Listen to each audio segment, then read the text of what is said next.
Hoy os traigo un caso que os va a sorprender y os va a sorprender por un motivo. Hasta la fecha, en Conce de Cristi, habíamos visto un sinfín de crímenes con algo en común. El crimen de la Guardia Urbana, el crimen del Camino de Santiago, el asesino del Hotel Reyes Católicos. Si lo pensáis, todos ellos tienen una cosa en común y es que el asesino que perpetró estos asesinatos terminó en prisión. Sin embargo, esto no ocurre siempre. Hoy vamos a hablar de uno de esos casos que a fecha de hoy sigue sin resolver. Quédate conmigo y adéntrate en uno de los casos criminales que a día de hoy en España sigue con una gran interrogación en las mesas policiales. Vente porque vamos a hablar sobre el crimen de la familia Barrios. El 7 de junio de 2004, a eso de las 5:30 de la mañana, un individuo entra en un domicilio. En aquella casa estaban en aquel momento Salvador, de 53 años, el padre de familia, la madre, Julia, de 47, y uno de los hijos de ambos, el más pequeño, que iba a cumplir 12 años, Álvaro. Este individuo en cuestión accede mientras todos dormían y acaba con la vida de los tres. El horrible triple crimen se descubriría al día siguiente, cuando Domitila, la tía de Salvador, empieza a sospechar que algo malo le ha ocurrido a su sobrino, y es que este le había dicho el día anterior que tenía pensado ir hasta su pueblo, Bureba, con un tractor nuevo. Sin embargo, no lo hace y ella se preocupa, le empieza a llamar y este no le coge el teléfono. Ella prueba suerte llamando también a su mujer y ocurre lo mismo, nadie responde a sus llamadas. Esta mujer llega incluso a ponerse en contacto con el concesionario que iba a venderle a Salvador ese tractor nuevo y allí le comentan que no ha ido a recogerlo. Es en ese momento cuando saltan todas las alarmas. Es en ese momento cuando Domitila decide viajar hasta el lugar en el que vivía Salvador, su sobrino, en Burgos. Lo hace acompañada de su marido y de otros 5 allegados más. Todos ellos se plantan allí, acceden primero al garaje y allí descubren que está el coche de Salvador. Suben posteriormente arriba, llaman a la puerta y nadie les abre. Uno de ellos propone llamar a Salvador, lo hacen y el móvil del mismo empieza a sonar dentro, pero nadie lo coge. Es en ese momento cuando empiezan a preocuparse sobre lo que ha podido ocurrir dentro de esa casa. Domitila tenía llaves, de ahí que todos hubieran decidido desplazarse hasta el lugar en el que vivía Salvador. Finalmente es el marido de Domitila el que decide entrar a la casa para ver qué ha podido pasarle a esta familia. Al hacerlo descubre las paredes llenas de sangre. Aún así decide seguir avanzando y encuentra a lo lejos el cuerpo sin vida de Salvador cubierto de sangre debajo de una mesa en la cocina. Es entonces cuando deciden ponerlo todo en manos de la policía. Los agentes acuden entonces hasta la casa de la familia Barrios y lo que se encuentran es espeluznante. En la cocina, como hemos dicho, encuentran en primer lugar al hombre, al padre de familia, a Salvador. Encuentran que tiene varias heridas de arma blanca. Posteriormente encuentran en la habitación de matrimonio a Julia, la madre, y en el rellano, junto a la habitación de los padres, encuentran a Álvaro, el menor de los hijos. La policía empieza a investigar entonces la escena del crimen. Descubren que en la habitación de Álvaro, que por cierto la compartía con su hermano Rodrigo, que en el momento en el que ocurrieron los hechos no estaba en casa, pues solo había 3 cadáveres, en esa habitación había una persiana que estaba rota, estaba totalmente bajada, lo cual quiere decir que no pudo intentar siquiera dar gritos por aquella ventana. Descubren además que la puerta tiene una patada y que el niño había echado el pestillo, lo cual quiere decir que intentó escapar de ese individuo, intentó que no pasara de aquella puerta, pero le sirvió de poco.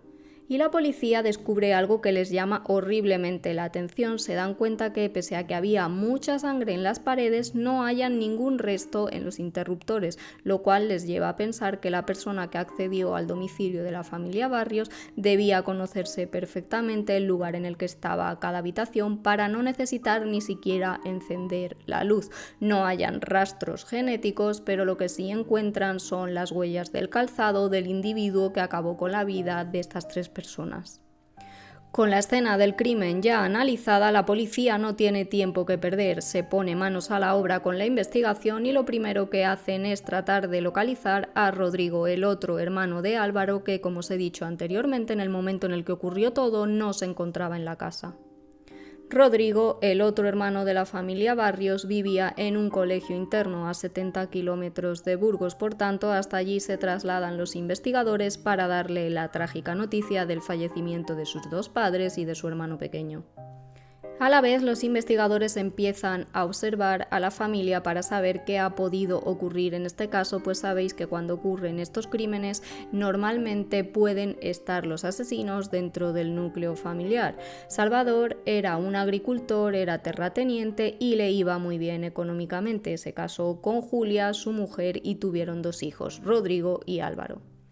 Los investigadores descubren que Salvador apenas pasa tiempo en Burgos, pues de lunes a viernes vivía en Bureba, su pueblo. Allí tenía tierras y es donde trabajaba, por tanto pasaba gran parte de la semana allí hasta que el viernes recogía a su familia para llevarla con él a Bureba. Apenas pasaba ese domingo con la familia en el domicilio que tenían en Burgos. Es en ese momento cuando la policía empieza a pensar que la persona que ha cometido el crimen debía conocer perfectamente la rutina de la familia Barrios. Sin apenas pistas, la policía decide entonces contactar con los vecinos para saber si alguno había podido escuchar algo en el momento en el que ocurrió el horrible triple crimen. Sin embargo, nadie en el bloque supo decir si habían oído algo fuera de lugar, aunque sí en el bloque de al lado habían escuchado cosas extrañas. Un chico que madrugó mucho, pues recordáis que estos hechos tuvieron lugar a eso de las 5:30, aseguró haber escuchado algo, dijo que se asomó por la ventana, pero que no supo identificar de dónde venían los ruidos extraños, por lo que se fue a trabajar sin más. Otro matrimonio aseguró haber escuchado gritos y algo así como vete, socorro, por favor, pero tampoco supieron decir de dónde venía. Pensaron que podía tratarse de la fiesta de algún vecino y por ese motivo no llamaron a la policía. Los agentes se centran entonces en tratar de descubrir el móvil del crimen, que podría haber motivado al asesino a acabar con la vida de una familia al completo. Lo primero que descartan es un robo, pese a que os he dicho que a Salvador le iba muy bien económicamente. No creen que fuera un móvil económico. Varios días después del triple horrible crimen, la policía se centra entonces en algo que ocurrió en el cementerio en el que estaba enterrada la familia Barrios, y es que en la tumba de Salvador aparecen lemas como "te lo mereces" y otros insultos dedicados al padre de familia. Investigan entonces a un vecino llamado Ángel, pero pese a que fue condenado por estos insultos contra Salvador, ya fallecido, creen que no tiene absolutamente nada que ver con el asesinato de la familia Barrios. Durante todo este tiempo la policía investiga también a un primo de Salvador que era médico. Les choca que este hombre estuviera en la escena del crimen. Él estaba junto a Domitila y su marido era uno de esos allegados que fue hasta allí para ver qué había ocurrido, y les choca que al ver los cuerpos no hubiera intentado tomarles el pulso para saber si podía hacer algo con su vida. Además, llamó a emergencias y no dijo haber visto cuerpos, solo se refirió a la sangre en la pared. Tampoco les cuadraba el tiempo que tardó en hacer esa llamada a emergencias. Por todo ello, fue uno de los investigadores. Rodrigo, el hermano mayor de la familia Barrios, además dijo tener sospechas de este primo de su padre porque decía que tenía envidia del dinero que tenía Salvador y que quería aprovecharse de él. Sin embargo, tras muchas investigaciones, la policía le descartó como sospechoso del asesinato de Salvador, de Julia y de Álvaro. Y las sospechas entonces se centran en Rodrigo, el hermano mayor de la familia Barrios. Cuando van a darle la noticia hasta el colegio en el que está interno a 70 kilómetros de Burgos, los policías se fijan en sus manos por si pudiera tener cortes o heridas en el caso de que hubiera cometido estos horribles crímenes, y se fijan también en el calzado por si pudiera coincidir con las huellas que hallaron en el escenario del crimen. La policía decide entonces llevar a Rodrigo al hospital tras darle la noticia de la muerte de toda su familia al completo, pues la noticia es demasiado dura y temen que pueda sufrir un ataque de ansiedad en las siguientes 24 horas, por lo que prefieren dejarle en observación en el hospital. Posteriormente es cuando empezarán a hablar con el mayor de los hijos de la familia Barrios, el único superviviente, para saber qué ha podido ocurrir y dónde estaba ese domingo en el que ocurrieron los hechos. Cuando los investigadores empiezan a hablar con Rodrigo, empiezan las contradicciones. Rodrigo asegura que en ningún momento salieron de casa aquel domingo. Sin embargo, la policía tiene declaración de un vecino que asegura que les vio tranquilamente paseando ese día por la tarde. Es por eso que empiezan a sospechar.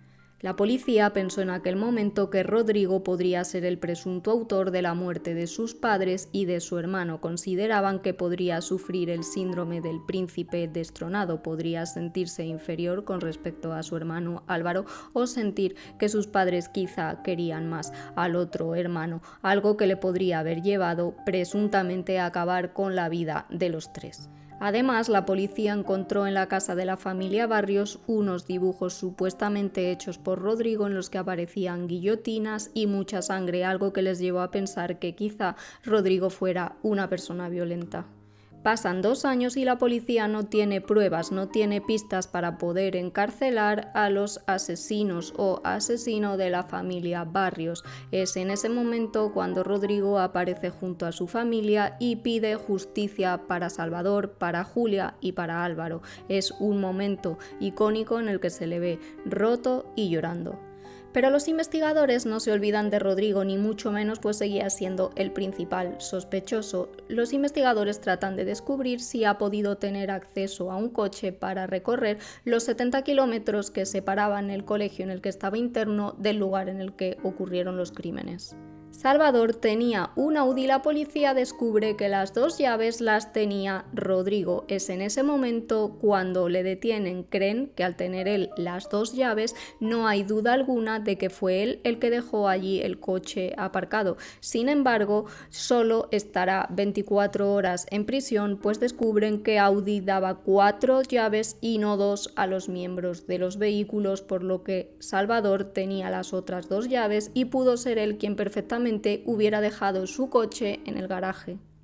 Un caso que a día de hoy en España sigue sin resolverse, pese a que han pasado ya 20 años del mismo, y tras todo lo ocurrido, Rodrigo tuvo que luchar por limpiar su imagen después de haber salido en los medios de comunicación como principal sospechoso de la muerte de su familia. Un caso que nos deja muchas dudas y sobre todo la pregunta en el aire de cómo es posible que el autor de semejante barbarie se librara del castigo por los hechos cometidos.